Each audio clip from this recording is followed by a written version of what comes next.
E estamos aqui, a live que vocês finalmente aguardaram tanto tempo. Chegou o dia onde a Ludmilla acordou o Brasil com uma revelação bombástica. Chegou a hora de falar para as pessoas o que estava todo mundo curioso com o seu sumiço, com o seu desaparecimento tão ativa. Claro que continuava fazendo live no Locals, continuava de vez em quando fazia live comigo, mas estava mais quietinho. Agora resolveu abrir o dia aí com uma bomba para todo mundo. E que bom que a gente está junto aqui, né, Rodrigo? É um prazer, eu e Paulo Figueiredo aqui, para trazer em primeira mão, né? Em primeira mão, não só um resumo aí da Ludmilla, de tudo que ela andou passando nesse tempo, que ela estava mais sumida, sem um paradeiro definido, digamos assim, como certas revelações, né? Que ela vai fazer no nosso programa aqui agora, no Locals de cada um de nós. Ela tem o Locals dela, o Paulo tem o dele, eu tenho o meu. E ela vai trazer revelações aí que, na minha opinião, Paulo, não sei se você concorda, vamos deixar o povo julgar, né? Mas é um escândalo para mim se a imprensa não der a atenção devida, porque nós estamos falando mal bem de uma juíza perseguida política que teve que pedir asilo em outro país e que teve provas claras ali de que era alvo, né, Corria risco de vida. de ameaças, de possibilidade de integridade física ameaçada.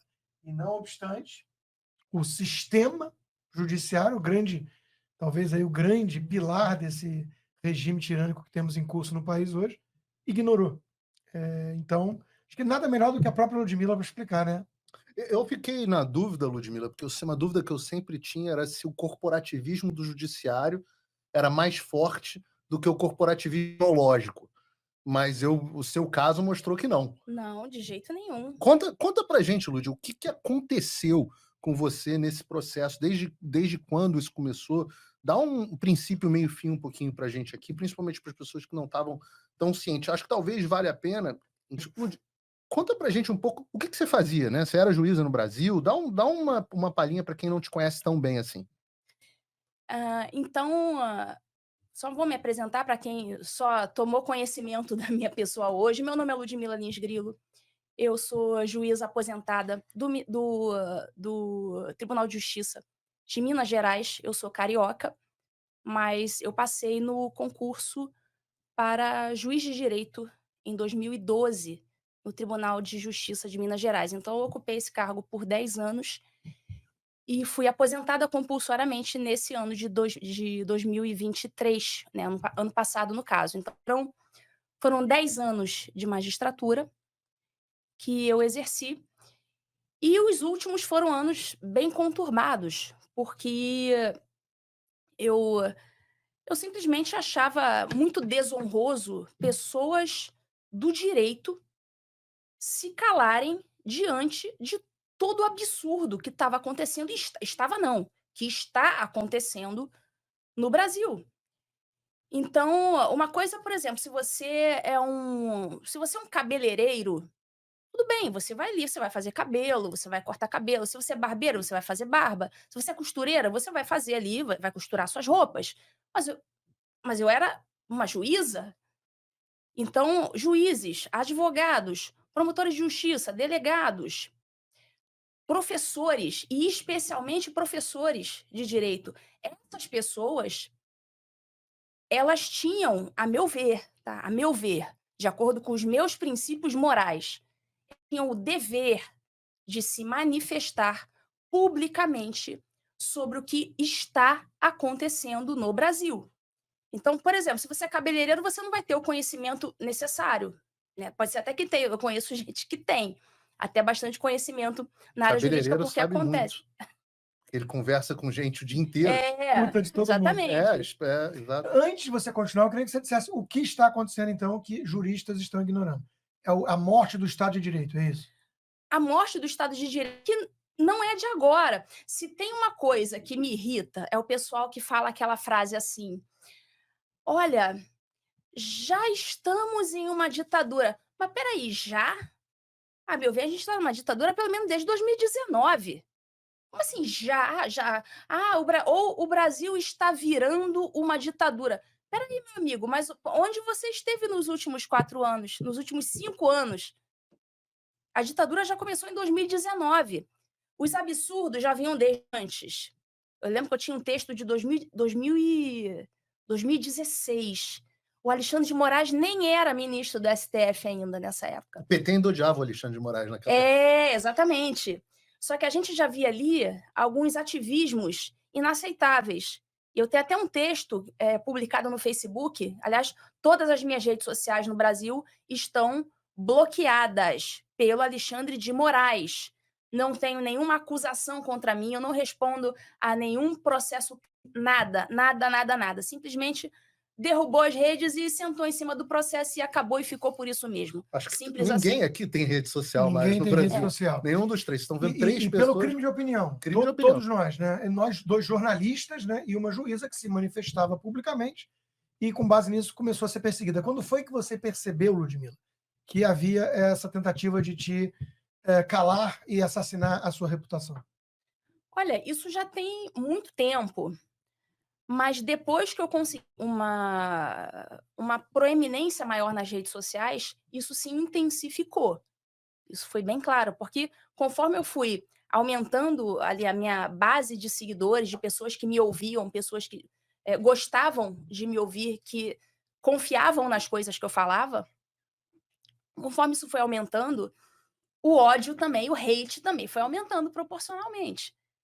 E com isso começaram aquelas ameaçazinhas de tribunal. Aí chega a sindicânciazinha, chegou aqui O essa. sistema reagindo, né? O sistema começava a reagir ali, como se quisesse me indicando assim: olha, Não é por aí. para, porque vai dar ruim para você. E ficava recebendo ofício da corregedoria, e as pessoas, os haters, usavam a corregedoria como instrumento de perseguição, e a corregedoria se deixava usar como instrumento de perseguição e ficava me Mas sob o intimando. pretexto que você não deveria manifestar opiniões, é isso? Era direto assim? Era direto assim, Tá. de Mas que eu não aquela via. opinião, já sei até que você vai falar, que nunca me viu falando sobre política Nunca vi. partidária. Não, E realmente nunca falei. eu via você falar sobre filosofia política, muito sobre direito, sobre escolas de pensamento, etc. Até sobre beleza, sobre estética.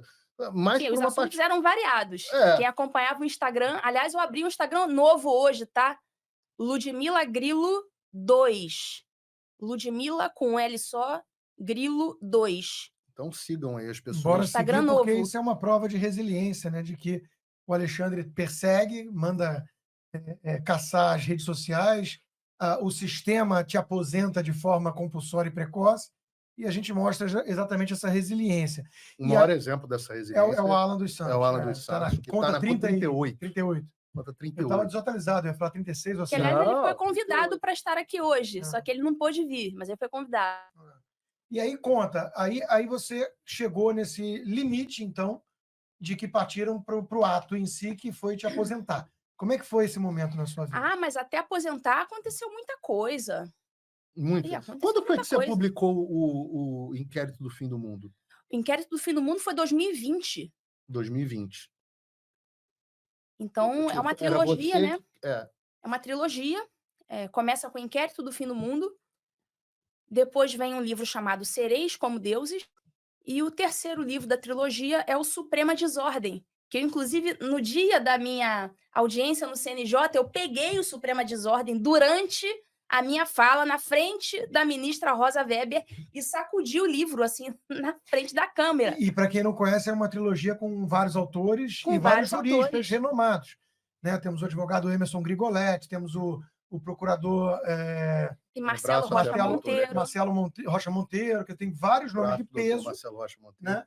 que trazem críticas embasadas, muitas vezes construtivas, denunciando essa morte do Estado de Direito, que, aliás, o nome, Inquérito do Fim do Mundo, é do Marco Aurélio Melo. Quer dizer, é um colega do Supremo que cunhou a expressão. Eu não sei se ele cunhou, eu sei que ele usou a expressão e depois nós usamos como título do livro. Agora, eu não tenho certeza, eu acho que o Marco Aurélio Melo usou essa expressão que já estava na internet. Entendi. Eu não tenho certeza que foi ele que cunhou. Mas Eu acho que não. Não obstante, Mas, vale enfim, porque eu estou mas ele dizendo que é o usou. seguinte, o peso que deu a expressão, eu Sim, estou dizendo que não foi, né, um jurista isolado. É o ministro do Supremo que votou contra essa o excrescência, único. Foi né, o o único único que voto votou contra. dissidente, e que hoje temos aí o editorial do Estadão dizendo assim, agora enterra, Eu né? nunca vi ditador dar marcha ré por livre e espontânea vontade. O melhor comentário foi do Fernão Lara Mesquita, que é da família do Estadão, que ele falou assim: os editorialistas do Estadão deveriam começar a beber depois Isso. de escrever, na virada, começar a beber depois de escreverem o editorial, não antes. Exatamente. Mas antes fosse bebedeira, né? Tem método, né? Os tucanos, o sistema, que é um consórcio entre tucanos e petistas, está querendo agora voltar à estratégia das tesouras, já que pretendem eliminar a direita. Então, assim, agora foi longe demais. Poxa, vamos parar de brincar, né? De perseguição arbitrária. Cansei assim. de brincar. Cansei de brincar. Isso eu aí não que você subestimo falou... a estupidez desses caras. Esses caras são ser. estúpidos o suficiente para acreditarem de que... Porque o Brasil tem um componente do deixadicismo forte. Então, muitas vezes, o que impede o avanço mais galopante da ditadura não é só que entra o deixa disso, entram as pessoas e falam, tá bom, mas já deu, tirou o Bolsonaro, já tá bom, já tá inelegível, tá bom assim. Então o Brasil tem esse componente, eu acho que o Estadão tem uma aposta nesse sentido. Mas você estava fazendo uma linha cronológica. Mas antes da gente, eu queria ainda falar do Estadão para a gente não perder esse fio. Não sei se vocês vão lembrar, porque vocês são do métier, mas não sei se a galera vai lembrar, a galera que está assistindo aqui a live, o Estadão tinha, ou tem, não sei se ele ainda trabalha no Estadão, um jornalista chamado José Fux. Sim, e esse cara fez uma lista. Gabinete do Ódio. E fez uma lista de pessoas proscritas, de pessoas a serem perseguidas. Então, começou lá de trás e foi publicado pelo Estadão, que agora está dando uma de virgem de bordel. Sim. Virgem de bordel. Tipo, olha, eu não sabia. Estadão, pelo amor de Deus. Porque aquela história, né? Primeiro foram atrás do Alan dos Santos. Aí muita gente virou e falou, meio malucão, meio radical. Aí foram atrás do Daniel Silveira. Mas ele xingou o ministro, mas não sei o quê, quebrou a placa da fulana. Sem educação, aí, né? Aí foram atrás do Paulo Figueiredo, do Fiuza, do Rodrigo Constantino. Aí foram atrás da Ludmilla, foram atrás da menina que perdeu o passaporte aqui Exato. Então, assim, é muito escancarado. Agora, ainda assim, eu acho que são símbolos, né? O Daniel Silveira, por exemplo, ele era um parlamentar com imunidade material, é um crime de opinião absurdo, né? O flagrante perpétuo, que é da tua área, essa invenção louca, e tudo isso chamou muita atenção e a Câmara se dobrou ali diante da ditadura. Jornalistas também é uma coisa que choca você pensar que jornalistas são perseguidos. Aqui choca muito a eles. Nos Estados Unidos... É um negócio chocante. Agora, o seu caso eu acho que é único e diante de uma revelação que você está trazendo hoje, né, para o Brasil, de que você pediu asilo político e você foi concedido. E você ainda denunciou o Alexandre de Moraes e você vai trazer algumas informações em relação a essa questão da sua segurança, das ameaças. Nós temos uma juíza. Uma juíza, gente, isso é meio... não é ex-juíza, não. Não é ex, uma juíza. Eu já aprendi que então, assim, eu acho que se você vira para um americano e fala assim, olha, uma juíza, ela teve que buscar asilo político em outro país, qualquer americano médio vai entender o seguinte, então o país do qual ela teve que fugir para buscar asilo é uma ditadura em estágio avançado. Porque perseguir juiz, meu amigo, não é brincadeira, né? O juiz tem que ter a proteção porque ele está justamente ali para fazer valer as leis que deveriam ser promulgadas pelo Legislativo. No Brasil anda tudo meio esquisito. Mas eu queria que você contasse, Ludmilla, como é que foi, então, a questão da aposentadoria compulsória e o que você fez em seguida para poder se resguardar. Você estava fazendo uma linha cronológica que eu estava gostando. Então, você falou que começou a se manifestar, suas redes sociais começaram a ter mais relevância. Nesse meio do caminho, você começou com a trilogia lá do Inquérito do Fim do Mundo e começaram a vir as retaliações do sistema, gradualmente. Primeiro sindicânciazinha, ofíciozinho, informe, aquela coisa, Alexandre de Moraes, preste informações em 15 dias sobre isto. Mas, sei lá, alguma coisa que eu tinha escrito na rede social. Só para vocês terem uma ideia do ridículo, assim, da coisa, é uma coisa tão escandalosa que eu respondi um processo administrativo disciplinar e fui condenada. Eu recebi a pena de advertência, porque eu escrevi o seguinte tweet, tá? Eu não vou lembrar as palavras exatamente, mas foi algo mais ou menos assim. No contexto daquele negócio do Johnny Depp, Sim. daquela briga dele com a mulher, Johnny Depp com a mulher, Uhum. que a Uma mulher fez bonita, um monte de uma gata. acusações infundadas. Sim. Foi naquele contexto. Eu lembro desse assunto. E eu fiz um tweet dizendo que mandar prender um homem apenas com base Na na palavra da mulher É, é uma das coisas mais irresponsáveis Sim. que um juiz pode fazer. exato. Ponto. Foi apenas E isso o tweet. certíssima você estava. Né? Claro, é óbvio, e eu ratifico. Óbvio. Eu continuo Amber pensando Rose, dessa É, forma. lembra? Isso. E eu fiz esse tweet. Eu não estava me referindo a nenhum juiz, a nenhum processo em andamento, porque eles Nem não no podem. Brasil, né? Nem no Brasil. Assim, um negócio esquizofrênico. Imagina se você tivesse dito assim, perdeu o Mané numa mola. Né? Ou nós derrotamos. Nós derrotamos Né? o Imagina se você lulismo. tivesse dito coisas tão escandalosas assim para um juiz dizer. Né? Imagina se na eleição lá de 2018, em que o Bolsonaro foi eleito, em que eu nem sequer citava o nome do Bolsonaro. Aliás, acho que, sei lá, talvez agora seja a primeira vez na vida que eu esteja citando a palavra, o nome Bolsonaro em público. Eu não fiz isso, pelo menos não me recordo. Imagina se lá em 2018, quando o Bolsonaro foi eleito, eu dissesse: derrotamos o petismo. Uma juíza que nem era do STF, uma juíza ali de piso, de primeira instância, teria sido um escândalo, eu teria perdido o cargo ali mesmo. É. Mas não, o Barroso tá lá, né? Nós derrotamos o Mas ele não está bolsonarismo, sequer perdeu o Mané. sujeito ao CNJ, né? Não, ele não está sujeito ao CNJ. O CNJ é um órgão que está abaixo do STF. Então, o STF realmente é soberano ali, reina. E Faz o mandaram que vários quiser. recados e você continuou. E Você mandaram ignorou. esses vários recados Você e eu ignorou simplesmente continuei. por convicção ou por não perceber o recado e achar que não ia chegar onde chegou? Não, eu tinha certeza que ia chegar onde Sim, chegou. Sabia, é verdade. e mesmo assim comprou a briga. Eu sou Inclusive, testemunha de que eu a conheço o Ludmilla... Paulo há muitos anos. Eu também sei, eu só levantei a bola. Não, eu também mas sei. fez bem, eu estou só testemunhando Eu aqui. também sei que foi convicção e até porque tem um denominador comum que a gente pode ver em toda essa resistência contra a ditadura em curso no Brasil há muito tempo, que eu acho que todos, ou se não quase todos, são cristãos. Então, de alguma forma, respondem a uma força, a um juiz, digamos assim, superior. Esse sim. É, A esse sim eu me submeto. exato. Você, então, começa a receber as represálias. E em que momento você começa a receber ameaças físicas? Ameaças físicas. Ameaças físicas eu comecei a receber, salvo engano, 2020, vindas de diversas fontes. Mas eu nunca consegui fazer nenhuma ligação entre essas ameaças físicas e questões políticas.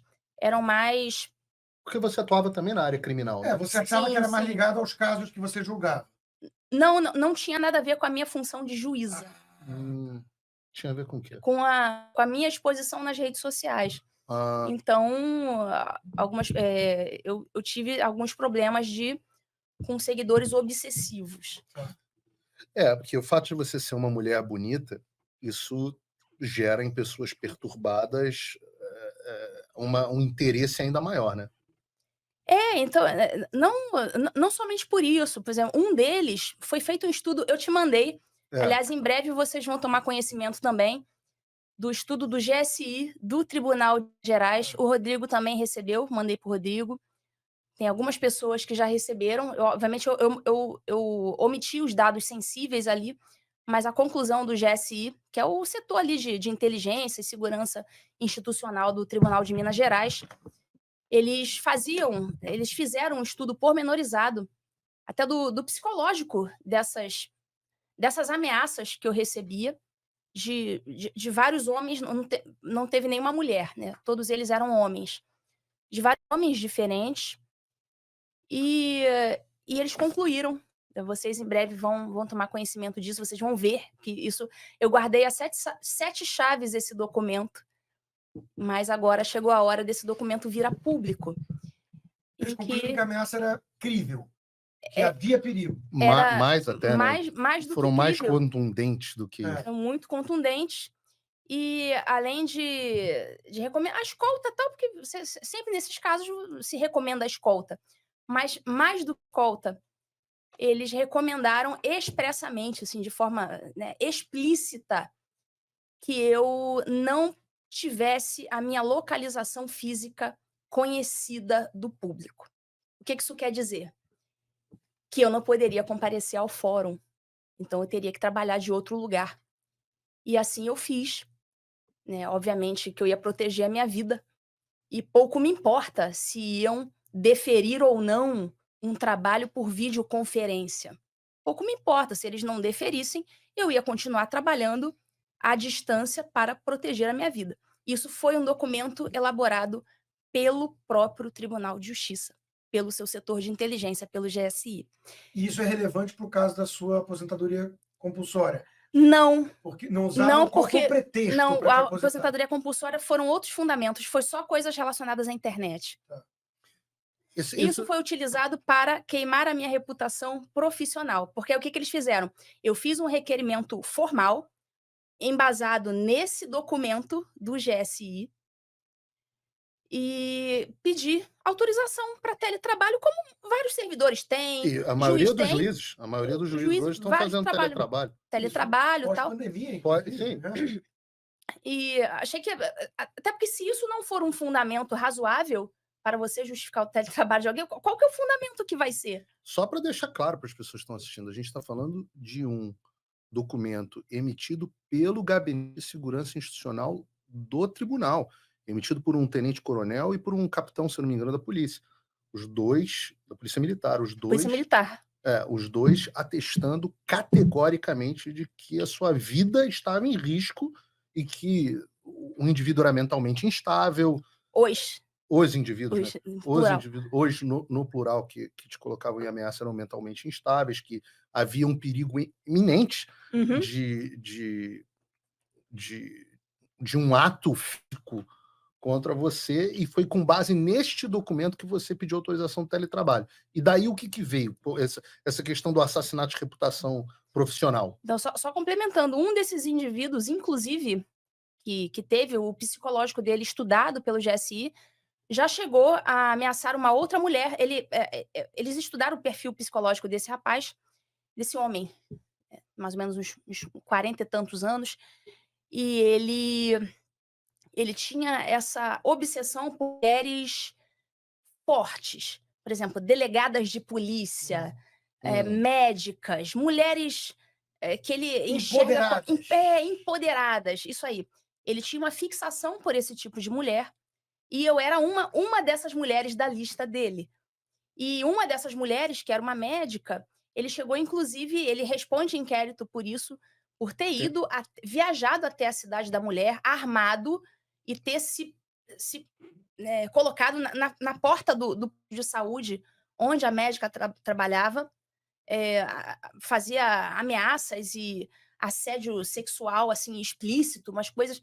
Enfim, não sei se ele chegou a ser preso por isso, mas esse foi um dos inquéritos a que ele respondia, além de tentativa de homicídio. Isso, eu ia falar, tentativa de homicídio, está lá no documento. Está lá no documento. Então, esse era só um dos malucos que estava na minha espreita e que o GSI monitorou. Mas, Lud, voltando aqui à nossa vaca fria. Então, você começou a sofrer essas ameaças, apresentou o pedido do trabalho à distância e eles começaram a assassinar a tua reputação como juíza como? Aí eu tinha duas alternativas. Ou eu voltava a trabalhar presencialmente e com todo o risco que se envolvia. E com todo o risco, ia ser morta, ou eu ficava trabalhando como eu estava, de casa, e como muitos outros também trabalham, e sofri o assassinato de reputação, dizendo que eu não aparecia no fórum para trabalhar. Mas, ora, Mas aonde? Quem disse isso? nos próprios desembargadores que instauraram o procedimento e... Então, eles abrem um procedimento contra você porque você supostamente não vai trabalhar. A corregedoria iniciou essa patifaria, que iniciou, e eu digo que a patifaria, porque uma coisa é se eles desconhecessem essa circunstância. Ah, não, ela não está indo ao fórum. Ah, mas por que ela não está indo ao fórum? Só que a questão é que eles sabiam. Eles já sabiam, porque eu já tinha juntado no processo. E aí sai na imprensa. Aí sai na imprensa. E é essa a finalidade. É fazer o assassinato de reputação Quem publicou? Os contra um jornais? profissional. Você lembra? Ah, aqueles todos, Os Metrópolis. suspects, né? Metrópolis, Globo. Todos E é curioso que eles. esse assassinato de reputação, 247. ele abre o caminho, né? Ele permite depois a aposentadoria precoce. Olha, muita gente acha que foi provavelmente por isso. Muita gente acha. Isso aí é uma técnica dos bolcheviques lá da época da União Soviética, uma técnica chamada amálgama. Então, quando você aplica o amálgama contra uma pessoa, você pega um monte de coisas, um monte de imputações, assim, diversas, e daqui a pouco as pessoas estão contra aquela pessoa, mas não sabem nem exatamente contra o que elas estão. Elas só sabem que elas têm que ser contra aquela pessoa. Sim. Caça por pelo exemplo, conjunto da obra, né? pelo conjunto da obra. Você era chamada de juíza olavista. Não, mas olavista até que eu sou mesmo. O problema era quando me chamavam de juíza bolsonarista. Eu nunca nem havia citado, até porque juízes não podem ter manifestação político-partidária. E eu respeitava isso. Eu discordo que você seja olavista, porque o Olavo tinha uma máxima que era justamente prezar a independência intelectual dos alunos dele, né? Você tem que ser independente intelectual. Então, você absorveu. Você aprendeu com o Olavo como eu. Mas eu disse assim, eles mas a colocam posição do Olavo não mudava a sua. Esse que é o meu ponto. Não, e eu quis dizer que ele era chamado assim porque colocam o rótulo de forma pejorativa, né, difamatória. Quer dizer, você é uma juíza, você era uma juíza concursada, com toda a capacidade técnica e conhecimento técnico para exercer aquela função, e tentavam te colocar numa caixinha político-ideológica para te tirar do debate, para te cancelar. Sim, até porque se eu sou classificada como juíza bolsonarista, coisa que eu nunca falei, nunca mencionei Bolsonaro na vida, acho que é a primeira vez que eu estou falando isso hoje, eu estou violando, se eu sou uma juíza bolsonarista, eu estou violando as regras da magistratura. Sim, que é o caso do juiz Lu 22. Lu 22, que o cara exatamente. foi juiz da Lava Jato, né? E o cara tinha a senha dele, Lu 22. Esse sim era um militante partidário. Ainda teve aquele escândalo lá de, teoricamente, né, acho que a voz dele ficou comprovado isso, intimidando um filho de um desembargador, quer dizer, cometendo um crime, negócio mais absurdo possível, e já tem gente tentando passar um pano, lustrar e reabilitá-lo na magistratura. Quer dizer, veja o grau de duplo padrão aqui, né? A perseguição a uma chamada juíza bolsonarista e o salvo-conduto e a blindagem, a proteção ao verdadeiro juiz lulista. Assim como tem os empresários lulistas, né? Trajano, Luísa Trajano e tantos outros, ninguém na imprensa fala empresário lulista. Agora, empresário bolsonarista, até hoje, Luciano Hang é censurado, é perseguido e vários outros. Então, o sistema dá um recado muito claro, né? Ou você está do nosso lado e vai ter a proteção do sistema, ou você quer peitar o sistema, você vai ser aposentada de forma precoce, censurado, demitido da Jovem Pan, por pressão do próprio Alexandre. Essa questão da amálgama é interessante, porque é exatamente a estratégia usada com o próprio Bolsonaro, né? Sim, Porque, sim. é joia, genocida, cartão de vacina, cartão de vacina entra joia. Leite moço, ato golpista, leite moço. No final você fala copo assim, de leite. Exato. Copo de leite fascista, nazista. Então, você mal se defendeu de uma acusação, você já está tendo que, já está recebendo outra. Exato. E foi com isso que eu... Mas quando isso começou a ser comigo, como eu sou, sim, uma Olavete, uma aluna do professor Olavo de muito tempo, eu entendi exatamente o que estava acontecendo comigo. Para mim estava claro, eu estou sofrendo amálgama. E é isso. Eu tinha a opção ali de parar. Agora, eu acho que se eu parasse, eu teria perdido o cargo da mesma forma. Aquela velha história, né? Do Chamberlain. Do Chamberlain, né? Entre a desonra e a guerra, Você Escolheu escolhe a desonra desonra e vai ter a guerra. e vai ter É a o guerra. Moro, né? É o caso do Moro, vai ser perseguido, vai ser Exatamente. destruído, né? E não vai ter ninguém para tentar defendê-lo sequer. Porque todos os lados olham para ele hoje em dia, né, com desprezo. Eu vou ter que, daqui a pouquinho, sair, deixar vocês dois continuarem esse bate-papo excelente, que eu tenho um compromisso. Mas, Ludmila, eu queria entender de você como é que foi esse processo de pedido de asilo. Você apresentou isso tudo que você está trazendo de forma bem resumida aqui para o nosso público ao governo americano. Você faz um pedido de asilo. Como é que funciona isso? Quanto tempo leva de prazo para julgar? E aí, então, de alguma forma, a aquiescência dos responsáveis por esse julgamento de que você é, então, oficialmente, uma perseguida política. Explica isso para todos. Eu só fiquei confuso na linha do tempo, Lud, em relação a gente chegou à questão da investigação que fizeram em relação a você não trabalhar e tal, procedimento, não sei como é que é o termo técnico que eles utilizam lá, uma inquérito, uma Sindicância. sindicância. Ah. E como é que disso virou o processo que efetivamente acabou te aposentando compulsoriamente? Porque não foi esse. Não foi esse. Essa que é a separação que eu isso. queria fazer. Aham. Não foi esse, Não. né? Eles abriram, qual foi a conclusão dessa Não sindicância? teve. Não teve. Porque aí fizeram uma outra. Aí tinha uma outra mais antiga tal, e essa outra mais antiga culminou na aposentadoria compulsória, que foram 3 fundamentos da aposentadoria. Certo. O primeiro foi um tweet. Um O que tweet. dizia o tweet? Era um tweet em que eu falava mal. Derrotou o lulismo. Falava mal de quem? De quem? Do Mr. Xandão. Da audiência de custódia. Cara. Então eu não falava mal nem de uma pessoa.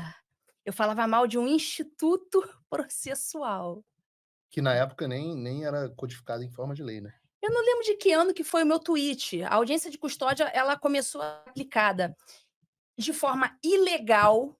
Que era uma resolução do CNJ. Era uma resolução do CNJ que não tem competência para legislar em matéria de processo penal.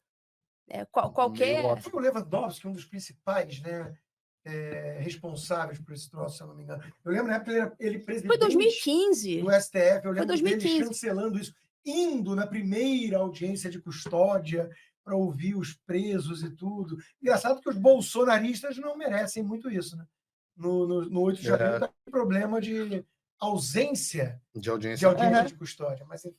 Então, o CNJ resolveu inventar a audiência de custódia sem lei, ou seja, agiu ilegalmente, inconstitucionalmente, né, como eles costumam agir mesmo. E eu sentava o cacete, continuo sentando. Então, assim, eu falava, olha, a audiência de custódia é um saque de criminoso, é um serviço de atendimento ao criminoso. Não serve para nada. Não tem uma serventia. E além de não ter uma serventia, antes do pacote anticrime, a audiência de custódia era ilegal, porque não tinha previsão em lei. Então eu fiz um tweet chamando a audiência de custódia ao troço. Eu chamei a audiência de custódia no tweet de saque, de serviço de atendimento ao criminoso. E esse foi um dos fundamentos da minha aposentadoria compulsória. Tem mais 2. O segundo fundamento foi uma palestra no Itamaraty. Eu vi essa palestra. Eu acho que foi nessa palestra que eu te conheci. Não foi? Foi? Eu acho que sim, que eu tomei ciência da sua existência. Sério? Que ano que foi? 2019. Então, eu acho que foi. Em Brasília, no prédio, no Palácio Itamaraty. Eu acho que foi uma das primeiras, se eu não me engano, uma das primeiras vezes que eu vi alguém falar sobre juristocracia. Não foi nessa palestra que você começou a falar sobre isso? Falei sobre ativismo judicial. Não lembro se eu usei o termo juristocracia. Talvez... Não, acho que eu usei. Eu me lembro que eu falava assim, alguém no Brasil descobriu esse troço, que bom. Eu acho que eu nunca tinha te visto. Falei, nossa, essa menina é bonita, carioca, que eu reparei pelo teu sotaque na hora, né? E aí falei, pô, quem é essa pessoa? Aí eu acho que eu mandei num grupo para alguém, e ele falou, não, essa é a juíza. E eu te mandei uma mensagem no WhatsApp, alguma coisa assim. E eu acho que foi ali que a gente começou a conversar. Pois é, não acho que a gente começou a conversar. Eu acho que quem nos apresentou foi o Alan. Não me lembro mais. Mas foi o Alan. O ponto é que você estava criticando ativismo Ativismo judicial. judicial. Essa palestra está até hoje no YouTube. Procurem lá. Ludmilla Globalismo, alguma coisa assim. É uma palestra, era um seminário do Itamaraty, promovido pela FUNAG, Fundação Alexandre de Gusmão, em que Fazia um a gente... trabalho ótimo, eles me chamaram, Sim. palestrei lá, eles eram muito, muito competentes. Na época era o Ernesto Araújo, o ministro das ministro Relações Ernesto, exato. Exteriores, que inclusive estava no evento. Estava ele, estava Flávio Morgenstern, estava Cristo Anieto. E a minha parte era falar sobre ativismo judicial. E eu falei, eu disse em 2019, eu disse como o STF ia tomar o poder. E tudo que eu falei naquela palestra aconteceu nos anos seguintes. Tanto que assim que Luiz Felipe Salomão assumiu a Corregedoria Nacional de Justiça, CNJ, acho que um dos primeiros, se não o primeiro ato dele, foi abrir um processo disciplinar contra mim, indo o conteúdo desta palestra como fundamento para Que me loucura. processar. Agora, o filho dele ele não vai botar disciplina nenhuma, né? Nenhuma. O filho dele pode arrumar confusão na Disney. Eu fiquei sabendo dessa fofoca aí. Foi o Alan dos Foi o Santos Alan que que divulgou. divulgou. É. Eu evito sempre falar do filho dos outros, porque, coitado. Filho Pai não tem culpa dos erros do filho, e o filho não tem E culpa vice-versa. dos erros do pai, né? Mas, A menos quando o pai vai tomar as dores do filho, xingou de criminoso, exato. abre inquérito da Polícia Federal na casa da família e as imagens de Roma, nada. Mas não esquecemos o aeroporto de Roma. É isso que eu acabei de falar. Não esquecemos. Essas imagens um dia virão a público, É. e aí eu não consigo imaginar coisa melhor do que essa para desnudar o Xandão. É isso. Não consigo imaginar. 2 pilares e o terceiro. Terceiro. Conjunto da obra é que você Conjunto era uma da- militante, você era uma pessoa ativista. Eles, Por denunciar o ativismo. Criticou. na minha palestra, eu estava difamando o poder judiciário. Eles, Sim. eles, Ataque eles às só instituições. aceitam. Ataque às instituições. Sua vida Uma seria palestra tão mais fácil se você fosse do grupo antidemocrática. Prerrogativas, viu? Não, 1000 vezes. Ia ser tão mais 1000 fácil a sua vezes. Eu vida. estaria Esse é que agora é o num meu cover ponto. Scott. Eu acho que se você Babando tivesse ovo de virado alguém. a casaca, eu acho que eles não teriam te caçado. Caçado não, né? Aposentado. Sim, Eu acho que se ela tivesse virado Reinaldo Lula Azevedo. lá, exato. Reinaldo Azevedar, você está protegido, né? Tem que fazer isso. E queimar o próprio livro, né? Aham. Esse é o custo. É a omissão, é o constrangimento de você ir em praça pública, num show trial soviético, e dizer: eu errei, peço desculpas, a instituição da audiência de custódia é maravilhosa, o sistema judiciário é lindo, e pronto. É isso que eles exigem, né? Em troca de você não ser perseguido. Você só. E eu ali, o próprio CNJ tem uma resolução que diz que a atividade de palestrar é atividade enquadrada na atividade de magistério. Então, assim, o próprio CNJ tem uma resolução dizendo isso. Palestra, você está ali como professor. Então, eu estava ali como professora, dizendo o que eu achava que o STF estava fazendo de errado. Então, o conteúdo daquela palestra foi jogado no inquérito lá na sindicância lá do Luiz Felipe Salomão. Pegaram trechos, né? Transcreveram trechos. Esse trecho aqui, ela está atacando as instituições, ela está difamando o O STF. Deltan Dallagnol foi perseguido por coisas parecidas antes de como candidato e deputado depois eleito, né? Ele foi cassado. Antes, ele foi perseguido no Ministério Público também por tweets criticando, né? Certas posturas absurdas. Então, é muito claro, né, que existe um viés, né? Que esse sistema tem lado. Isso está muito claro para o Brasil inteiro hoje em dia. Ninguém pode alegar ignorância, ninguém pode ficar na dúvida. Não, será que ela fez alguma coisa que justificou a punição? Ninguém Foi pode por ter. isso que eles levantaram a lebre da desídia funcional, porque eles precisavam justificar no inconsciente coletivo Isso. aquilo que eles queriam fazer que não teria justificativa. Por exemplo, essa aposentadoria compulsória por esses motivos. O terceiro motivo foi bateção de boca com um tuiteiro. Você falou para alguém que ele tinha pitadas de psicopatia, alguma Pois coisa é, eu assim? nem falei isso, de pitada de psicopatia. Pois Você é uma isso seria pessoa grave. horrível. Você é uma pessoa horrível com pitadas de psicopatia, seria uma coisa bem grave para um juiz falar. Eu acho. Eu acho também. É Mas o que impressionante. você falou no bate-boca lá? Bateção de boca. Eu só não vou levantar essa bateção de boca porque eu não quero levantar o nome É. daqueles com quem eu bati boca. Uhum. Mas era bateção de boca de internet. E aí, por esses 3 motivos, eles decidiram que era a hora de te aposentar compulsoriamente. Justamente. Então, isso para mim explica essa levantada de bola que eles deram em lance da desídia. Porque ninguém em sã consciência vai aceitar que qualquer um desses 3 motivos, de fato, seja um motivo suficiente. E os desembargadores, alguns que votaram pela minha aposentadoria compulsória, eles são tão ineptos intelectualmente, assim, é uma coisa... São tão vergonhosamente ineptos, incapazes mesmo juridicamente, que alguns chegaram a levantar a seguinte bola: ah, ela não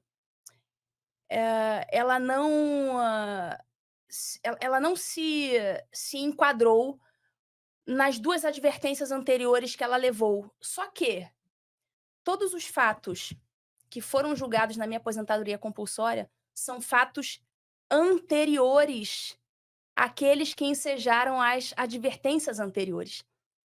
Então não tinha como levar a advertência. Uma coisa é você levar a advertência e voltar a praticar um ato. Aquele delito. Aquele ato. Supostamente aquele delito. Só que não foi isso que aconteceu. Eram fatos muito antigos. Então, teve desembargador, assim, tão assim, dá até pena, assim, dá pena, assim, da inépcia jurídica desses caras que chegam a desembargador. Quantos Eu não sei quantos se é são? inépcia, gente. 25. Eu não sei se é inépcia, porque está muito claro o que está acontecendo. Eu ia até falar uma coisa. Tem uma frase conhecida, né? Que é assim: aos amigos tudo, aos inimigos a lei. Né? A filosofia política fala muito disso. Quem dera que no Brasil fosse isso. Exato. Quem dera. Dá tudo para os amigos corruptos, para os comparsa, comunismo e tudo, mas aplica a lei para gente. Se aplicar a lei para gente, eu estou protegido, eu não cometi nenhum crime. O problema não é esse, o problema é que eles inventam os crimes. É puro arbítrio. Então você não tem defesa, porque não é uma questão de, minha opinião, não é uma questão de inépcia jurídica. Eles sabem que tem que te calar, eles sabem que tem que te tirar. É uma ordem, é uma coisa política. É 100% político, então não tem nem que ter verniz jurídico, Ludmila. O negócio está escancarado. Uhum. É a minha O pior opinião. é que eu acho que ali são 25 desembargadores no órgão especial. O pior é que eu acho realmente que tem um ou outro ali que julgou realmente pensando o seguinte: ah, ela não se emendou nas advertências anteriores, então isso aqui por si só, é como se eles dissessem: olha, isso aqui, eu sei que isso aqui que aconteceu por si só não pode ensejar uma aposentadoria compulsória, é muito pouco. Mas como ela não se emendou nas advertências anteriores, então vamos aposentá-la. Só que eles não se ligaram. Eles não se ligaram que esses fatos que estavam sendo julgados eram fatos muito anteriores àquelas advertências que eu tinha tomado.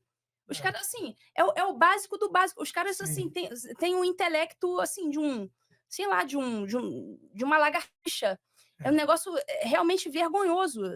Até porque lamentável. é tão claro isso, né? Eu sou leigo na área de direito e tudo, mas você não pode ter crime sem lei, né? Sem previsão legal. Então funciona mais ou menos para isso que você está falando. Você não pode ser punido por ter reincidido numa advertência que a coisa aconteceu antes da advertência. É uma questão cronológica. É uma questão cronológica. Não dá pro troço. Eu falei, cara, assim, eu vou recorrer desse negócio. Assim, esses caras são tão... Para que eu vou recorrer para pessoas muito mais ineptas do que eu? Aí eu lembro de uma entrevista na Gazeta do Povo, dizendo isso. Eu não vou recorrer porque eu já sei que são cartas marcadas, digamos assim. Então, assim, uma tem os que mistura de votam ignorância e por uma carta mistura marcada. de perseguição política. Tem os ignorantes. Ali, eu acho que alguns até nem eram maliciosos, eram apenas ignorantes mesmo. Sei o placar. Qual foi o placar? Sei o placar. Agora eu não tenho de cabeça. Mas foi uma coisa esmagadora, assim? Teve votos contrários. Teve votos contrários. Eu não vou lembrar de cabeça agora. Tem mais de um processo disciplinar, mas eu posso buscar essa informação depois. E os votos são abertos? São... Você sabe quem votou? Não é público. Eu fico sabendo. Você tem eu acesso. fico sabendo. A sentença não é pública, é o processo sigiloso. Mas eu fico sabendo os votos. Eu acho interessante que tenha Porque às vezes a gente fica desesperançoso, né? Tá tudo dominado, tá tudo dominado. Sempre tem resistência E tem interna. umas pessoas lá dentro que devem ter se colocado contra, né? No grupinho de Zap. Ah, não sei o Porque quê. para fora é uma unidade, né? Mas eu sei que tem muita gente que tá realmente indignado. Uma ou outra, às vezes até me manda uma mensagem. Então eu sei Juízes, que colegas, juízes. tem muita gente indignada. Tem. Tem. Deve ter Só gente com que medo de manifestar, até em rede social, até no WhatsApp, né? Deve ter sim, gente- sim, até no WhatsApp. é. Tem, e não é pouca gente não, é muita gente. Por isso que eu admiro pessoas Mas enfim, corajosas como você, o Sebastião Sebastião. Coelho, porque a são pessoas que indignação estão... deles não vale de nada, assim, não mudou nada o mundo exterior. Exatamente. Se indignar no travesseiro na hora de dormir é covardia, é o nome disso. O chora no banho, né? Assim, ninguém vai ver se tá chorando no banho, você vai chorar sozinho lá. Eu vou ter que ir, eu queria que você explicasse depois o processo do asilo em si, mas eu tenho uma última pergunta, então, antes que me interessa. Porque eu mesmo, lá no 4x4 que você mencionou, eu e a Ana Paula já ouvimos isso de leitores e tudo. Você deve ouvir também de vez em quando, você fugiu, vocês fugiram do Brasil, né?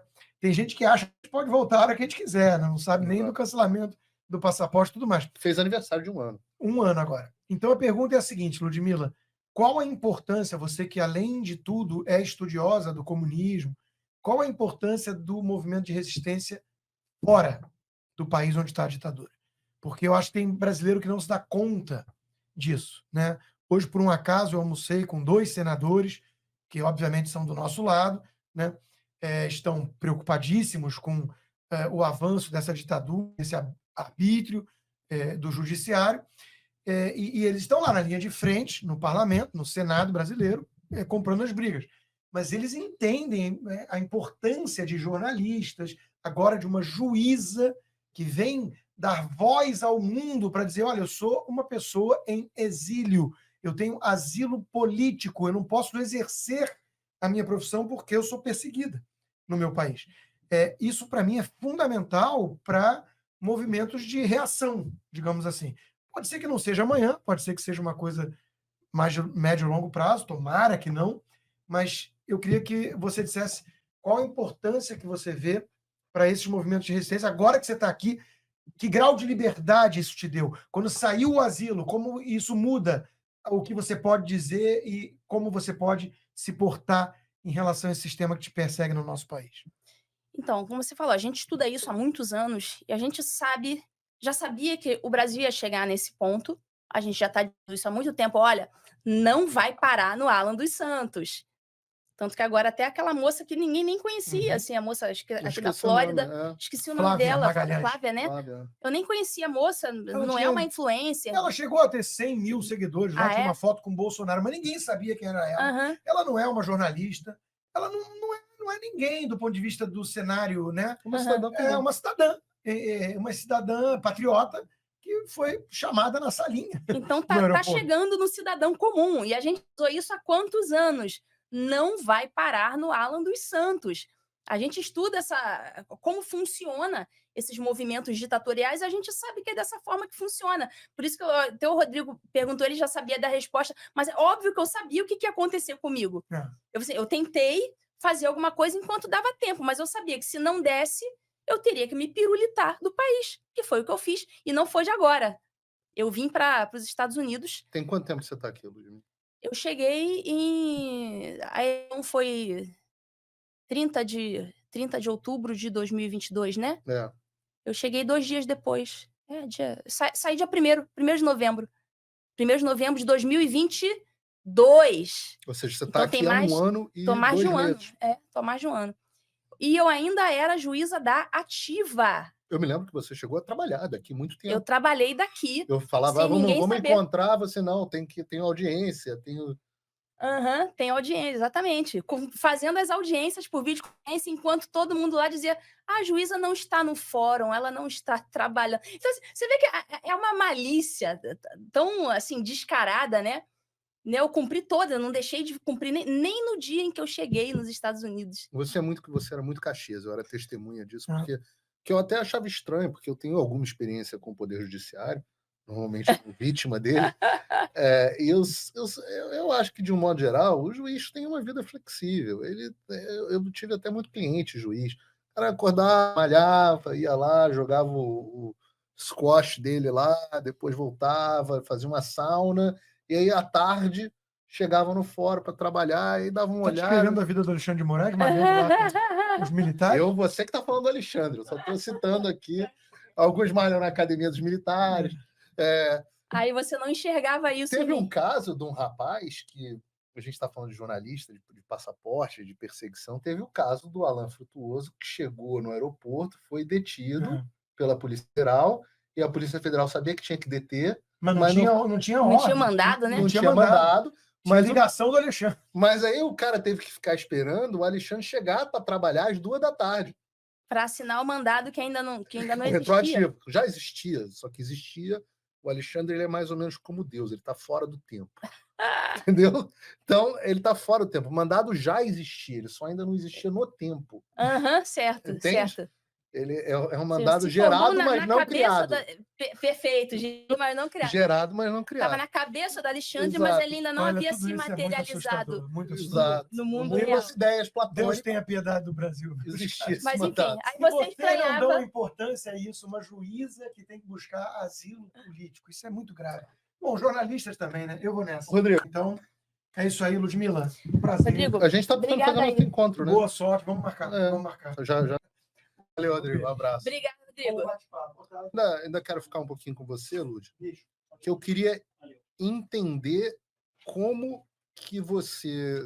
O que você alegou a respeito do seu asilo? Porque você contou a perseguição, digamos assim, administrativa dentro do Poder Judiciário, na sua função, e como é que você... O que você alegou para a questão do teu processo de asilo e como é que isso se conecta com o nosso imperador líder máximo, salve, salve? Olha, o meu processo de asilo tem uma série de capítulos. Assim, eu narrei simplesmente tudo. Eu fiz um histórico de tudo que aconteceu e juntei documentos. Inclusive o relatório lá do GSI do TJMG. É um dos documentos que fundamenta o meu pedido. Juntei o documento e juntei a negativa dos desembargadores. Então, assim, aquilo ali, para qualquer pessoa que você fala aqui, não, peraí, por que eles negaram? Quer dizer, eles estão te jogando para ser morta? Para ir trabalhar no fórum e ser morta? Então, assim, até os meus advogados falaram, olha, o caso de asilo, assim, com a maior quantidade, assim, de provas e documentos, um processo riquíssimo, e que envolve assassinato de reputação, então tinha muita matéria lá também. Olha, uma série de coisas. Então, eu faço toda a narrativa, tanto a narrativa funcional, a narrativa da minha conduta nas redes sociais, os assuntos que eu resolvi abordar nas redes sociais para o público, o meu processo de crescimento nas redes sociais, que aconteceu organicamente, eu simplesmente falava o que precisava ser dito. Então, não foi, não, eu vou criar aqui, porque eu quero ser famosinha. Eu simplesmente não fiz esforço Não nenhum. tinha disparo em massa financiado pelo governo federal, não? Não tinha. Pois é, cara, não tinha disparo em massa. Isso? E também não tinha choquei. Não tinha choquei? Não tinha choquei. Então não funciona. Falando em choquei, esse episódio da negativa do trabalho por videoconferência, eu consigo fazer um paralelo com a responsabilidade da choquei em relação à morte da moça, da pobre moça. Porque a choquei, sabendo de uma circunstância que colocava aquela mocinha em risco, persistiu naquele comportamento. Corta Minas Gerais. Sabendo de uma circunstância pretérita que me colocava numa situação de risco extremo, eles persistiram naquele comportamento e negaram o meu trabalho telepresencial. Eles já sabiam e eles persistiram. Então, pode ser que se eu tivesse me dobrado a eles e tivesse ido igual uma cordeirinha para o fórum, tivesse morrido, eu teria morrido mais ou menos nas mesmas circunstâncias que a pobre mocinha da Choquei. Sim, fazendo não sei se você consegue enxergar Não, esse caso foi um caso... paralelo. Não, entendi, claro. é uma negligência dolosa, né, proposital, assim, o cara ele deixa de de te dar o que você tem que ter ou deixa de persiste nas notícias falsas, em cada um dos casos, sabendo as consequências Uhum. potenciais, né, inclusive de risco de vida para as pessoas, que tem a ver com um pouco de desumanização, né, a pessoa o sujeito entra na forma de ele não consegue mais enxergar a pessoa que está do outro lado, que pensa diferente dele, como ser humano, né. É. E se assemelha muito também ao instituto do dolo eventual no direito penal. Porque no direito penal, você tem que ter a intenção, ou seja, o dolo de praticar um determinado ato. Então, ainda que o desembargador, a assinar a decisão, não tivesse o dolo direto de me matar, não desejasse diretamente a minha morte, Uhum.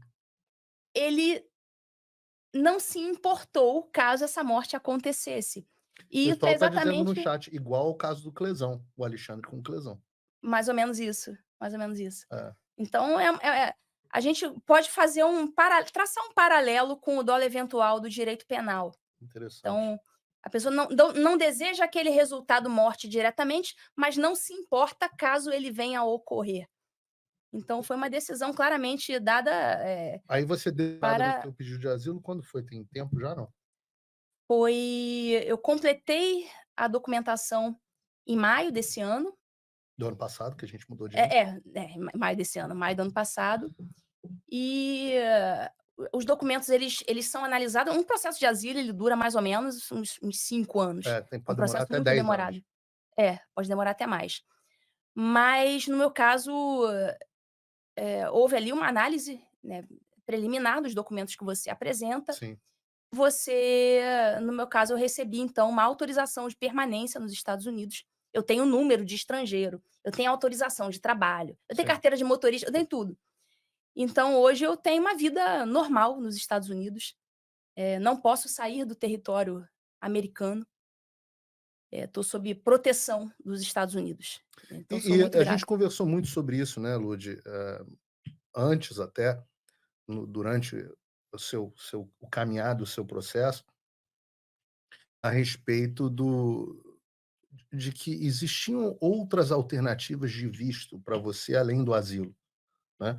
Porque eu, por exemplo, meu green card Já ia aqui tocar foi nesse assunto. tirado por habilidades extraordinárias. O seu, eu tenho certeza que você também, por ter chegado, habilidades especiais, habilidades extraordinárias, existia uma gama de vistos que te dariam a oportunidade de permanência nos Estados Unidos. Sendo que o asilo, e eu também acabei entrando com o processo de asilo, no meu caso, uma proteção extra, mas o asilo, ele gera uma série de restrições.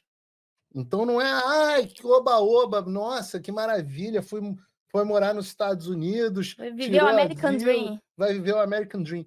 Não, o asilo te impõe uma série de restrições, inclusive você se tornar quase que um prisioneiro dentro dos Estados Aham, Unidos, não poder voltar depois à sua pátria, né, durante um bom tempo. Então, o que te fez tomar essa, eu sei a resposta, aham, mas o que te fez tomar a decisão? Porque eu te desencorajei, né, eu cheguei a falar: "Não, Lud, não pede o asilo não, pede isso, pede aquilo, pede aquele outro visto", e você: "Não, eu vou pedir o asilo". Por aham. quê?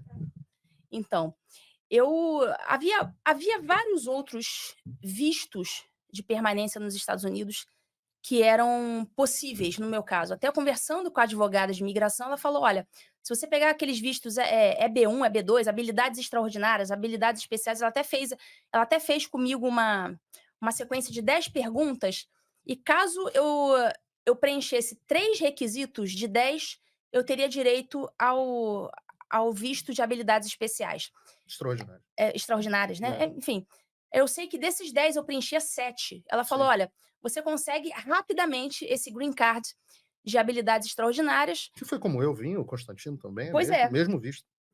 E o habilidades extraordinárias, se você quiser voltar para o seu país, visitar, você pode, você tem uma flexibilidade e tudo mais, mas eu falei: "Eu quero o meu visto de asilo, porque eu não vim para os Estados Unidos viver o American Dream". Eu não vim aqui, porque o pessoal vai falar: "Ah, se aposentou e foi morar nos Estados Unidos". Não, senhor, me aposentei e fui morar, não. Eu vim morar e me aposentei depois. Sim. Quer dizer, me Diferente do aposentei nosso não, caso, me aposentar. que o Constantino acho que entrou com o processo dele também, mais ou menos na mesma época que eu. A gente entrou com o nosso gringo em 2017. Não tinha nem Bolsonaro, não Aham. tinha Lula, não tinha nada. Nós viemos morar nos Estados Unidos e depois tivemos que ficar exilados aqui, porque não podemos mais retornar ao Brasil. Você não, você veio especificamente para se asilar aqui. Para me asilar, né, sofrendo todas as consequências decorrentes disso. Eu não posso pisar no Brasil, não posso sair dos Estados Unidos, mas eu vim para isso. Eu vim para pedir proteção aos Estados Unidos e essa proteção foi concedida. Então hoje eu estou totalmente documentada, o meu visto é de asilo, tenho meu número de estrangeira, está tudo certo com o meu processo, e só depois que eu conseguir passar por toda essa fase documental, inclusive não apenas a fase documental, eu precisava tirar os meus bens do Brasil. Isso foi um processo também, né? Isso também foi o processo. Onde você se. Porque esse é um aspecto importante que as pessoas precisam ter ciência. A questão da asfixia financeira. Esse é o principal instrumento e o primeiro instrumento que eles têm para te deixar desesperado. Tem um colega nosso jornalista, não vou citar o nome, mas o pessoal na internet sabe, que ele recebeu exatamente a mesma decisão que o Constantino e eu recebemos, de cancelamento de passaporte, multa. Nós temos uma multa de, sei lá, acho que R$ 20.000, alguma coisa assim, por cada vez que nós fizemos uma fake news. Alguma coisa do tipo. Primeiro eu preciso saber o que é uma fake news, mas agora, eu, Constantino e eu, continuamos falando porque os bens já tinham sido congelados mesmo no Brasil. Ela falou: não, a gente não vai escalar. Sofre as consequências que tiver que sofrer. Mas esse nosso colega conhecido, ex-Jovem Pan, que está no Brasil, esse teve que escalar até pela asfixia financeira. Então, esse processo de asfixia financeira, eu estou há 1 ano, Constantino igual, 1 ano com todos os nossos ativos financeiros e imobiliários congelados no Uhum. Brasil. Eu não posso vender de fundo de investimento que eu tenho bastante recurso no Brasil, a maior parte dos meus recursos, inclusive, ainda estão no Brasil, que não são coisas fáceis de tirar, e eles sabem disso, e eles asfixiam financeiramente. Então, antes de você revelar, fazer essa revelação ao público, você tomou a decisão de, por prudência, se livrar, né?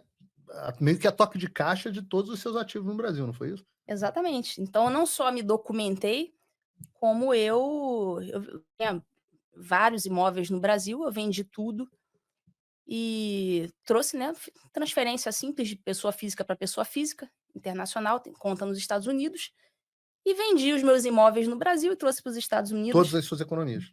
e todo o dinheiro que eu tinha também no banco, transferência simples, pessoa física para pessoa física. Mas o mais difícil são os imóveis, porque com a economia do Brasil estagnada, Sim, era difícil, né. foi um processo. Foi um processo, então eu fiquei quietinha lá, Sabendo tomando que todas essas providências. uma hora eles podem ir atrás dos seus vencimentos, você fica numa posição vulnerável, né? Não, o vencimento, a aposentadoria, ué, se quiser tomar aposentadoria, fica à vontade, né, agora tem minha empresa nos Estados Deveria ser Unidos, hoje eu inconfiscável a ganho em dólar, aposentadoria, né, né? só pra vocês saberem. Graças, inclusive, aos teus apoiadores, né, Ludmila? Como é que as pessoas podem te apoiar nessa... Porque eu sei que, antes de eu chegar no apoio, eu estou acompanhando e muito alinhado com o seu empenho em ser uma embaixadora, digamos assim, da ditadura no Brasil, né? Expondo a ditadura no Brasil, que é um trabalho que eu dou muito valor, porque eu acho que eu agradeço muito ao Xandão de ter me dado esse lugar de fala, né? De hoje poder chegar e dizer: eu sou a prova viva. Quando eu vou no PragerU, quando eu vou no Congresso, quando eu vou, você já testemunhou isso algumas vezes, eu bato no peito e falo: eu sou a vítima, eu tive o meu passaporte cancelado, eu, como jornalista, eu era jornalista do maior programa de maior audiência, programa número 1 de política do Brasil na televisão. Eu, no dia seguinte, tive todas as minhas contas bloqueadas, tive todas. Eu posso falar na pessoa física, como jornalista, mas eu não sou juiz. Então eu gero um grau de escândalo. Mas você, como juíza, gera um grau diferente de escândalo também. Então você pode bater no peito hoje e dizer: eu sou uma exilada da dura do Brasil nos Estados Unidos. E esse trabalho que você já começou a desempenhar agora, eu queria que você falasse um pouco sobre isso. Então, eu agora, a minha rede social que está bloqueada no Brasil, só para vocês saberem, ela não é bloqueada nos outros países, Assim como a minha. assim como a do Paulo, assim como a do Rodrigo Constantino. Então, a rede que vocês não estão vendo no Brasil, ela já se tornou uma rede USA. Então, ela agora só funciona, vai passar a funcionar, já começou a operar apenas no idioma inglês. Então, com isso, eu vou pretendo atingir as pessoas nos Estados Unidos. Aliás, já estou em contato com jornalistas, políticos, empresários e pessoas influentes da área jurídica aqui dos Estados Unidos. E tudo isso vai ser explicado para essas pessoas de forma didática, porque nós estamos mais adiantados em matéria de juristocracia e ditadura judicial do que os Estados Unidos. Então, eu tenho um lugar de fala nessa seara, então aqui eu vou conseguir lecionar a esse respeito, vou, vou ser uma voz a guiar, né, aquelas nações mais desenvolvidas, aqueles intelectuais a conseguirem evitar esse tipo de coisa nos seus respectivos países. Então aqui eu já estou em contato com essas pessoas e pretendo fazer um trabalho aqui nesse sentido. Isso é muito interessante. Você já tomou alguma coisa, alguma atitude em relação ao Alexandre, alguma coisa em relação à ditadura? Você pretende tomar? Pode adiantar alguma coisa ou você prefere manter quietinho? Não, vai ser protocolada uma denúncia na Comissão Interamericana de Direitos Humanos, não apenas contra o Alexandre, mas contra os outros ministros também que endossaram o inquérito do fim do mundo. E, da mesma forma, vai compor também o polo passivo da denúncia Luiz Felipe Salomão, Corregedor Nacional de Justiça, e os desembargadores do órgão especial que deram aquela decisão vagabunda. E essa aí tá bem, acho que é o caso mais clássico, assim. Até eu conversando com você, se você viu o documento que eu te enviei, Sim. acho que é o caso de asilo assim Não, eu olhei e mais falei: não, esse aqui é líquido e certo. líquido e certo da Que história. as autoridades governamentais do Brasil estão dizendo que você corria risco de vida, que é a Exatamente. definição de um dos itens aqui da questão de asilo, né? E Você vai tentar explicar para o gringo aqui, eles não entendem. Porque ué, eles perguntam: "Ah, mas eles podiam fazer isso?" Você diz: essa é "Então, sempre a pergunta. Eles podem fazer isso? Eu falei: "Pô, é não, mas isso é que é uma ditadura, é quando o é cara faz o que ele não pode. É quando você sai do Estado democrático, do império da lei, e você passa simplesmente para a vontade daqueles que detêm o poder, né?" E eles ficam muito escandalizados, assim, escandalizadíssimos. Eles: "Poxa, mas isso é um absurdo". Pois é, por isso que eu tô aqui, que a gente já tá nessa era do absurdo, né.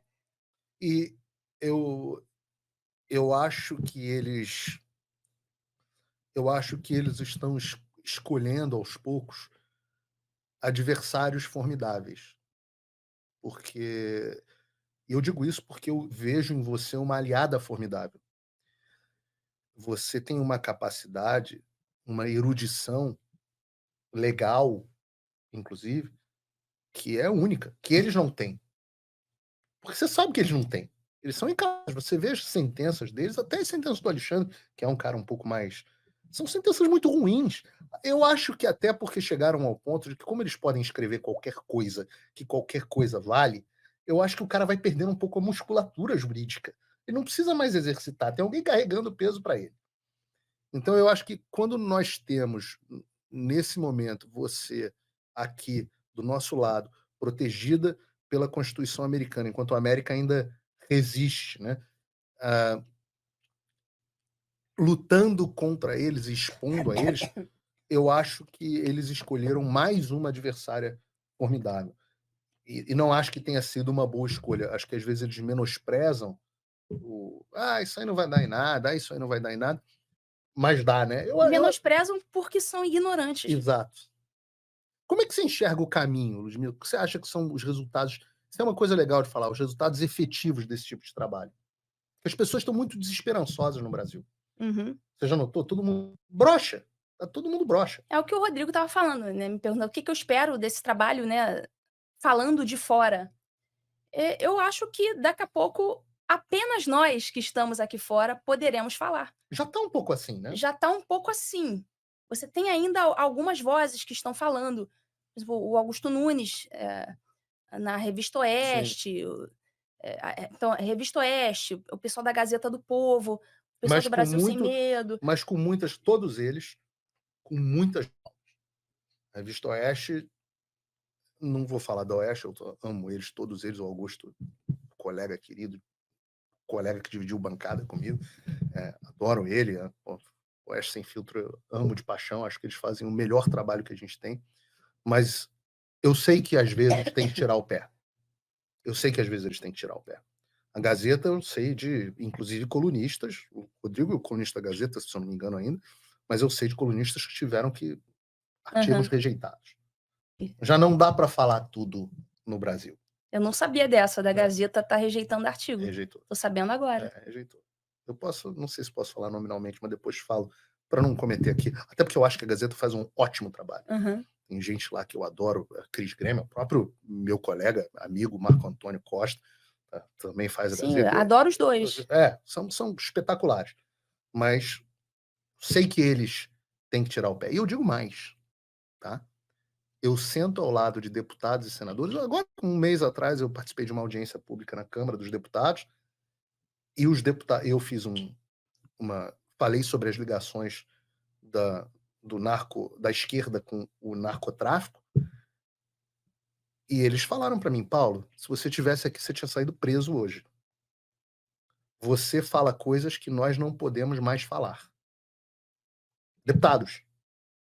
Então, se tornou um único caminho para as pessoas poderem falar,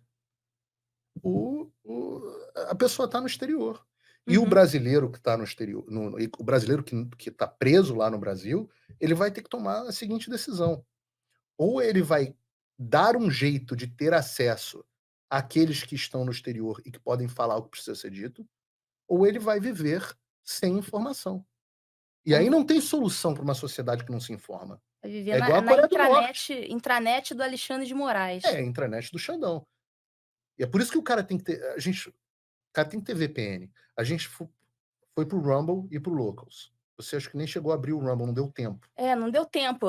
Eu ia abrir um canal no Rumble, cheguei até a falar com o Justin, mas aí logo em seguida o Rumble deu uma decisão que eu acho que foi acertada.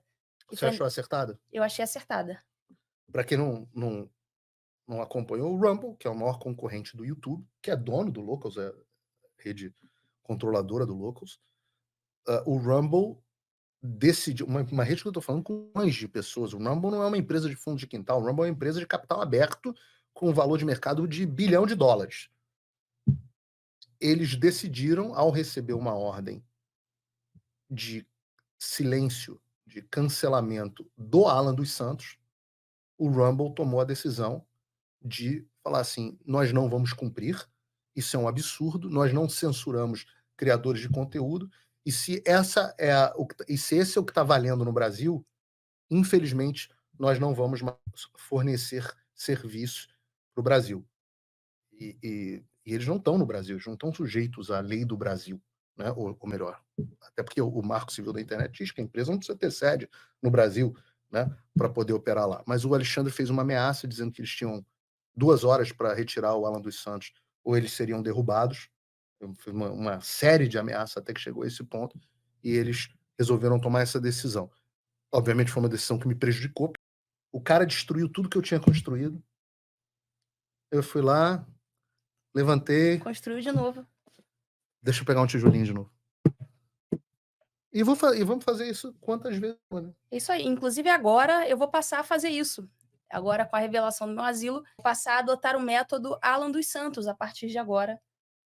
Ao menos com o meu Instagram. Então, para vocês ficarem ligados em qual que é o meu Instagram, na hora que ele cair, se inscrevam no locals, ludmilagrilo.com www.locals.com.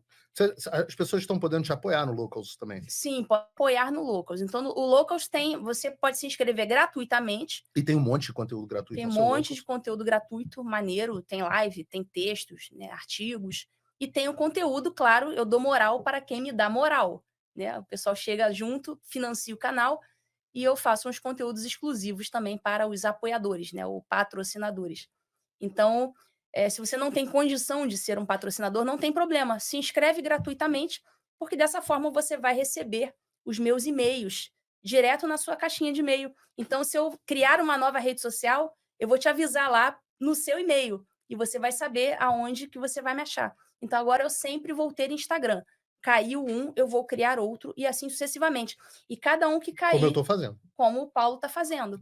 E o Alan foi o primeiro de todos, o mais O Alan, resiliente. o pioneiro. O Alan já está na conta 38. 38. E cada derrubada de conteúdo das minhas E a redes conta 38 dele já está com mais de 50 mil inscritos, que foi derrubada, sei lá, não, semana é um passada. fenômeno, né? O Alan é É demais. um fenômeno. E cada derrubada de rede, aliás, derrubada de rede social, derrubada da pessoa, você acaba com a cidadania da pessoa. Sim, claro. É Então, o equivalente moderno a você jogar a pessoa num calabouço. é um fuzilamento. É um fuzilamento moral, é um fuzilamento social. E é claro que isso viola qualquer norma de direitos humanos. Então, a cada conta, além da censura prévia, porque se você. Uma coisa é você censurar um post de uma pessoa, um post específico, como acontecia, por exemplo, na época da ditadura militar. Sim. Eles iam lá e censuravam um trecho de uma música, um trecho de um artigo. Eles não sumiam com a pessoa. Censuravam um trecho de uma música e davam oportunidade, inclusive, do cara consertar. Falava assim, não, faz diferente. Uhum. A gente não sabe o que pode ser dito e o que não pode ser dito, que é completamente... Não tem um censor para a gente ligar e perguntar, censor, posso falar isso, eu posso falar aquilo?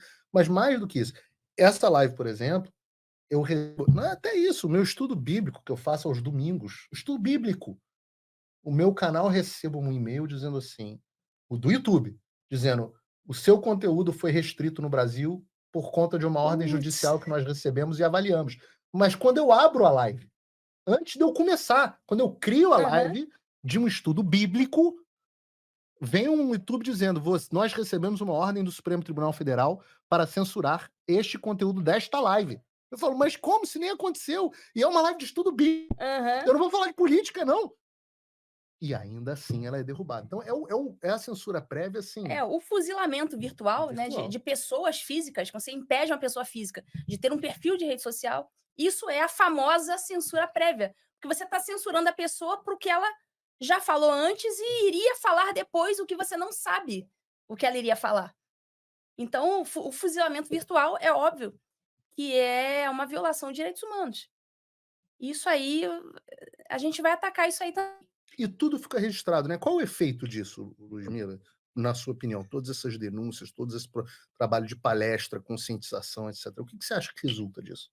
Então, resulta numa possível se o trabalho for bem feito, se houver uma boa receptividade dos intelectuais da comunidade internacional, resulta em aceitação, de repente, dos nossos casos nas cortes, na Comissão Interamericana, de repente, se a gente conseguir levar um desses casos à Corte Interamericana, porque você não pode ir direto na corte. Sim, você vai na Você comissão. passa primeiro na comissão. Eu tenho 2 denúncias lá em aguardo.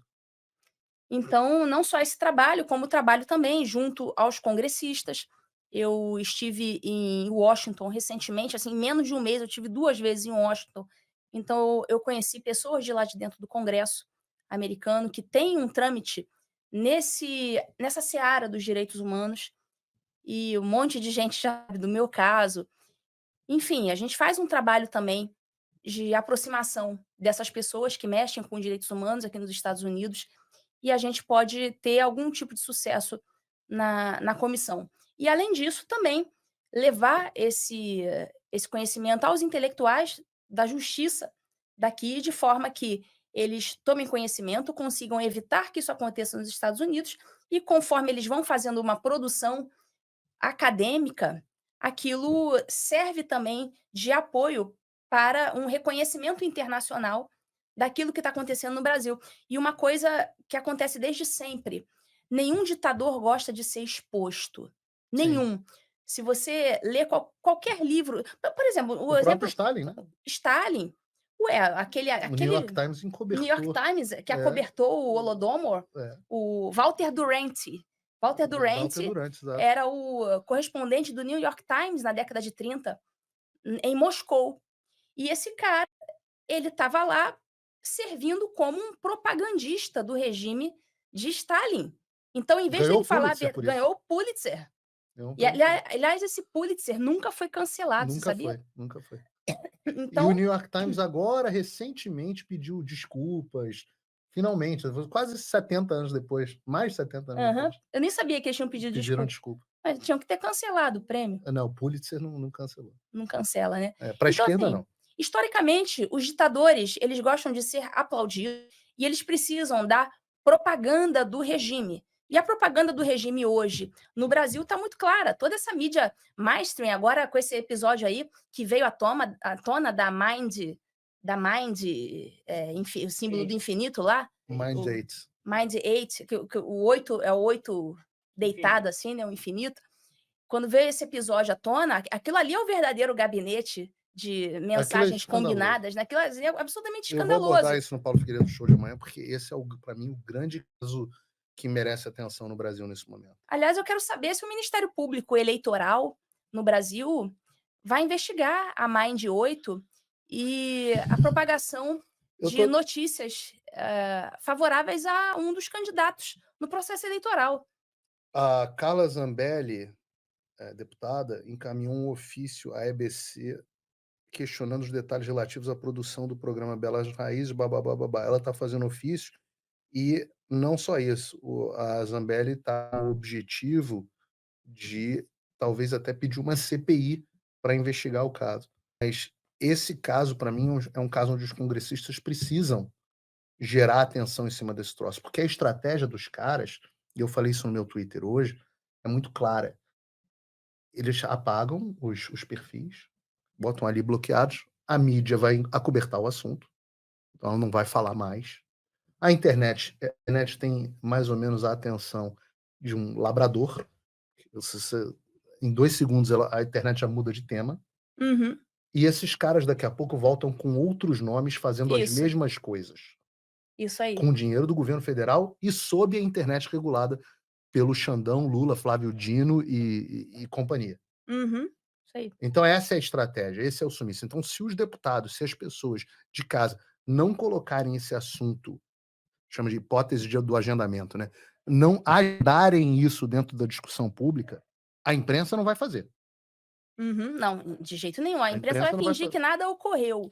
E o agendamento deste assunto na discussão pública, né, que é você tornar isso parte da agenda de discussão pública, esse precisa ser feito pelos deputados, precisa ser feito pelas pessoas na internet, precisa ser feito pelos jornalistas, independente, por quem quer que seja, para a gente tratar desse assunto. Isso é muito bom. Aliás, esse caso do meu asilo, eu passei o dia todo, peguei a estrada agora, tal, vim para Miami. Então, assim, eu não sei o que está sendo dito sobre esse meu caso, mas eu tenho para mim que a imprensa mainstream não vai noticiar. Mas aí o que vai acontecer? Nós vamos criar alguma coisa aqui e a Oeste tem feito muito mais audiência que isso todos os dias.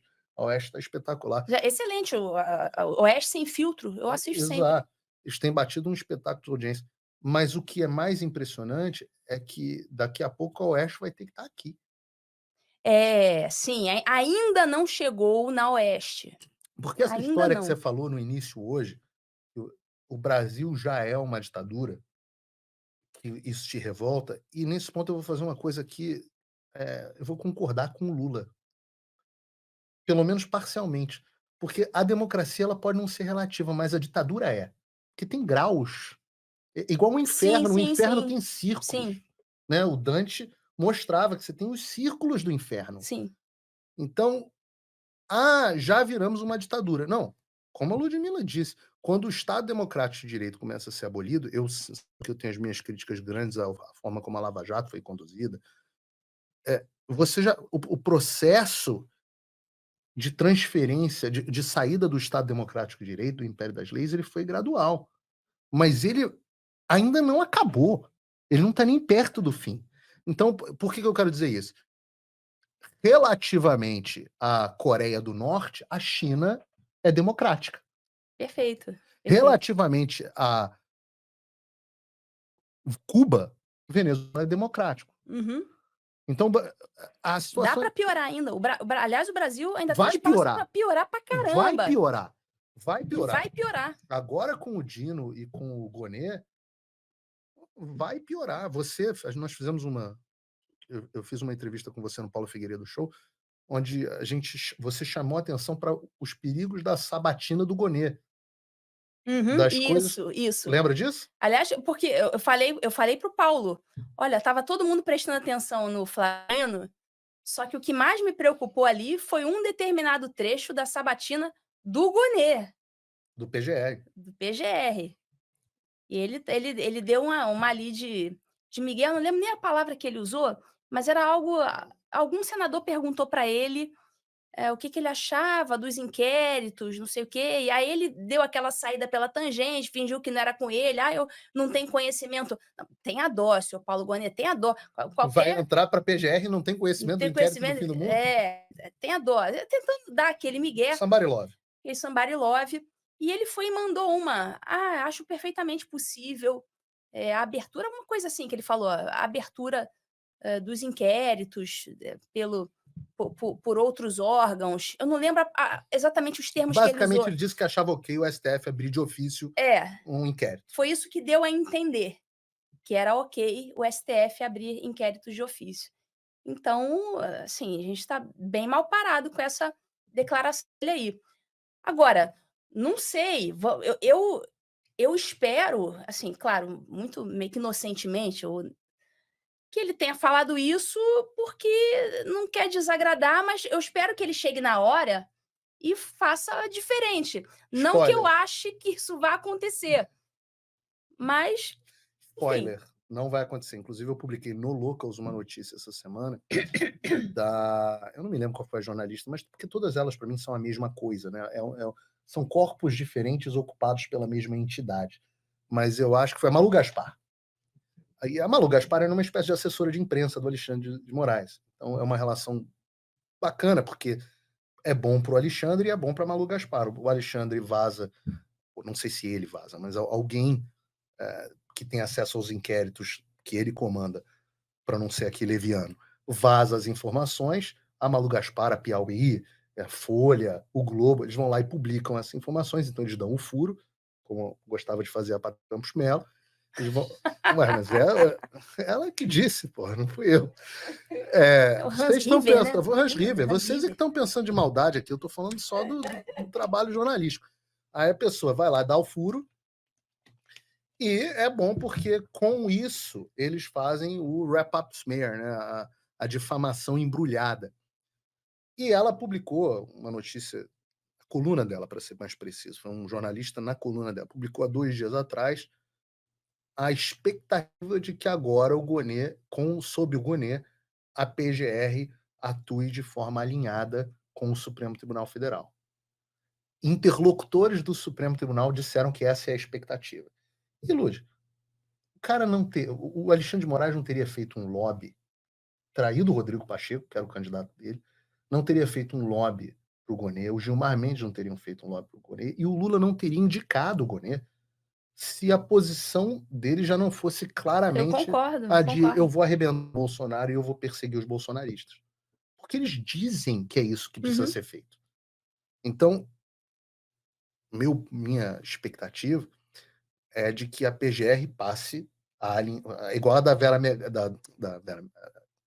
Megali é outra, mas é a mesma coisa, mesmo, de novo, corpos diferentes, mesma entidade que os possui. Assim como disse a Malu Gaspar, a minha expectativa é que a PGR passe a alinhar pela primeira vez, alinhada com o STF, porque você deve lembrar que, se eu não me engano, o inquérito do fim do mundo foi aberto ainda sob o Janot. Não foi o Janot? Não era ainda. Não lembro. Não era ainda o Aras. O Aras foi indicado pelo Bolsonaro. Mas não era o Janot também, não. Não, quem era o PGR? Não era o PGR Fernando? do Temer. Carlos Fernando? Não, Carlos Fernando era Lava Jato. Não foi, acho que não foi procurador-geral. Eu não- Eu esqueci, esqueci. Era algum procurador que entrou quando o Bolsonaro não tinha nomeado ainda. O Aras é a nomeação do Bolsonaro. E o inquérito do fim do mundo, se não me engano, é janeiro de 2019. Primeiro mês, ou fevereiro, os primeiros meses do Bolsonaro no poder. E aí você tem um PGR que não participa. Depois entra o Aras e diz, cara, não.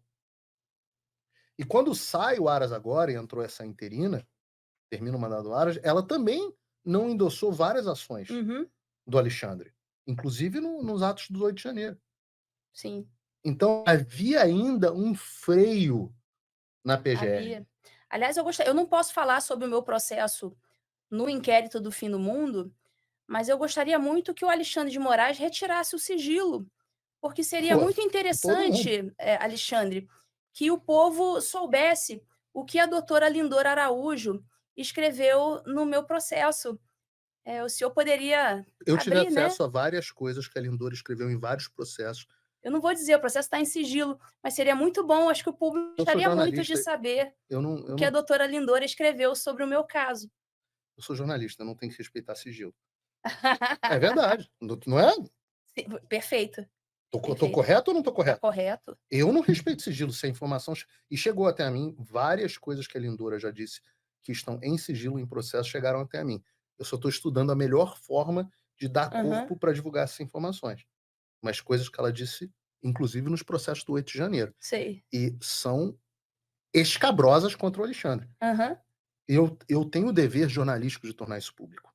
sim, Eu sim, perfeito. não posso na minha profissão, omitir isso da sociedade. Então, na hora que uma informação se torna checada e verdadeira, Aham, eu, como jornalista, assim como a Malu Gaspar, ela, quando sim, recebe a informação, ou o antagonista fazia com tudo da Lava Jato, né?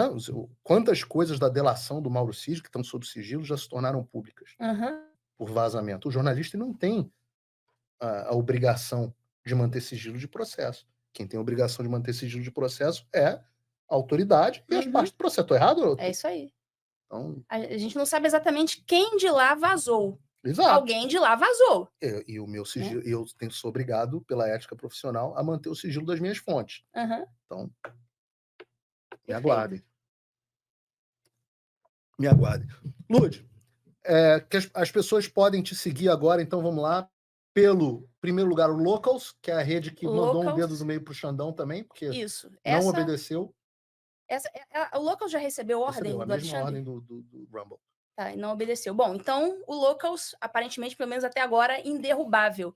Ele é uma rede O Alexandre aberta. pode derrubar o Sim, IP, sim, o pode derrubar. DNS, e aí a solução contra isso é VPN. É VPN. Quem tem VPN tá fora da intranet do Moraes. Tá Isso é uma totalmente coisa fora. que vocês precisam entender. O VPN protege. Vou começar a fazer um anúncio da ExpressVPN.